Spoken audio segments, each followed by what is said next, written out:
ಶಿವರಾಜ್ ತಂಗಡಿಗೆ ವಿರುದ್ಧ ಏಕವಚನದಲ್ಲಿ ಜನಾರ್ದನ ರೆಡ್ಡಿ ವಾಗ್ದಾಳಿ ಮಾಡಿದ್ದಾರೆ. ನನ್ನ ಮನೆ ಬಾಗಿಲಿಗೆ ಬಂದು ದುಡ್ಡು ತೆಗೆದುಕೊಂಡು ಶಾಸಕನಾದಂಥವನು, ಅವನ ಯೋಗ್ಯತೆ ಏನು, ದುರಂಕಾರಿ ಅಂತ ಕರೆದಿದ್ದಾರೆ ಜನಾರ್ದನ ರೆಡ್ಡಿ. ಶಿವರಾಜ್ ತಂಗಡಿಗೆ ವಿರುದ್ಧ ವಾಗ್ದಾಳಿ ಮಾಡಿದ್ದಾರೆ.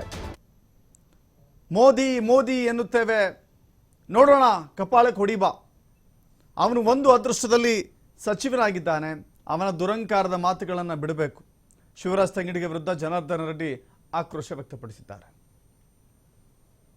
ಮೋದಿ ಮೋದಿ ಅಂತ ಕೂಗ್ತಾ ಇದೀವಿ, ದಮ್ಮಿದ್ರೆ ಬಂದು ಕಪಾಳಕ್ಕೆ ಹೊಡಿ ಅಂತೇಳಿ. ನಾನು ಅವನು MLA ಆಗೋದಕ್ಕೆ ನನ್ನ ಮನೆ ಗೇಟಿಗೆ ಬಂದು ದುಡ್ಡು ತಗೊಂಡು ಬಂದು MLA ಆಗಿರೋನು ಅವನು. ಹಾಗಾಗಿ ಮತ್ತೆ ನನ್ನ ಮನೆ ಬಾಗಿಲಿಗೆ ಬಂದು ನನಗೆ ಸಪೋರ್ಟ್ ಮಾಡಿದ. ಇದರಲ್ಲಿ ಏನ್ ವಿಶೇಷತೆ ಏನಿದೆ? ಅವ್ನು ಆಫ್ಟರ್ ಆಲ್ ನನಗೆ ಯಾವ ಲೆಕ್ಕಕ್ಕಿರಿ ಅಂತ, ಅವನ ಯೋಗ್ಯತೆ ಏನು? ನಾನು ಹೇಳ್ತಾ ಇರೋದು, ಅವನು ಈ ದುರಹಂಕಾರದ ಮಾತುಗಳು ತಂಗಡಿಗೆ ಇದೇ ರೀತಿ ಮಾತಾಡ್ತಾ ಇದ್ರೆ, ಯಾಕಂದ್ರೆ ಅವನ ಲೆವೆಲ್ ಅವನು ಎಲ್ಲಿಗಿರ್ಬೇಕು ಅವನು ಅಲ್ಲಿಗಿರ್ಬೇಕು.